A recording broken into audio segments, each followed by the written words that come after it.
হ্যাঁ মাদবর সাহেব, চলো ওই যে দক্ষিণের চকে জমি ডিজে কাঁচা তরুতরের আবাদ করে আইলাম। এরপরে তো আর যাওয়া হইলো না। না আপনি তো আর গেলেন না ওদিকে। তাহলে সার দেওয়া লাগবো না কি দেওয়া লাগবো, তাহলে চলো দেখি আই। আর গ্রামের মধ্যে তো মাতবাড়ি করি আমি, কিন্তু জহিরুল পাগলার উৎপাত বলে বাইরে গেছে। সবাই খালি কয় ও বলে খুব জ্বালাতন করতেছে মানুষে। আমার মনে হয় মাদবর সাহেব জহুরুল পাগল হয়ে গেছে সত্যিকারে। আচ্ছা, ও যে এই পাগলামি গুলো করতেছে, পাগল মানুষ বিচারও তো করতে পারি না, বুঝো নাই? ঠিক আছে, তো আপনি তো এই যে এটা মনে করে খালি ছেড়ে দিতেছেন, কিন্তু এই পাগল তো জ্বালাইতেছে গ্রামের মানুষ।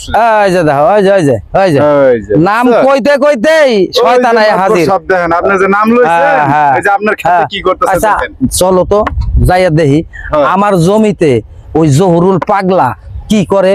আজকে যদি তালটি বালটি করে না, পুটকির চামড়া আমি উড়িয়ে দিব। আহা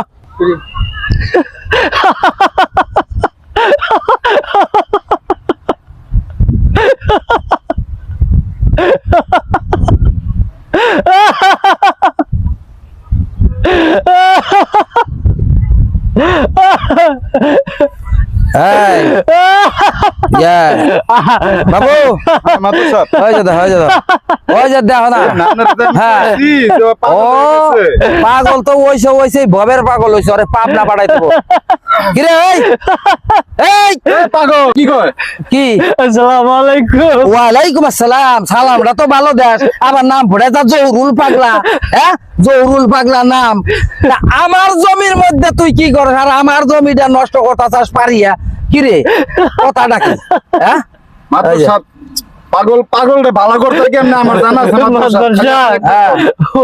ওই যে উপর থেকে যে বৃষ্টি পড়ে, হ্যাঁ পরে আমার একটু বুঝন তো, উপর থেকে যে বৃষ্টিটা পড়ে, হ্যাঁ পরে আকাশে কি ছাদ আছে, ছিদ্র আছে, বৃষ্টি ফোটা ফোটা এই জন্যই তো কই যে তোরে মানুষে পাগল কয়। আসলে তো তুই হালা পাগল।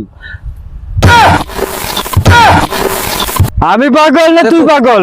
তুই পাগল না হইলে আকাশের ছিদ্রি থাকে, ওটা আল্লাহর রহমত হয়, বৃষ্টি দেয়। আর বৃষ্টি যদি না হয় এই জমি জামার আবাদ ভালো হইব? হ্যাঁ না তো। রোদ থাকলে মানুষ গরমে মরে, বৃষ্টিতে হ্যাঁ জানো, বৃষ্টি আইলে জমির ফসল ভালো হইব, রোদ উঠলে কোনো ফসল হইব না। এই কারণে আল্লাহ রহমত করে বৃষ্টি দেয়, বুঝছা? হ্যাঁ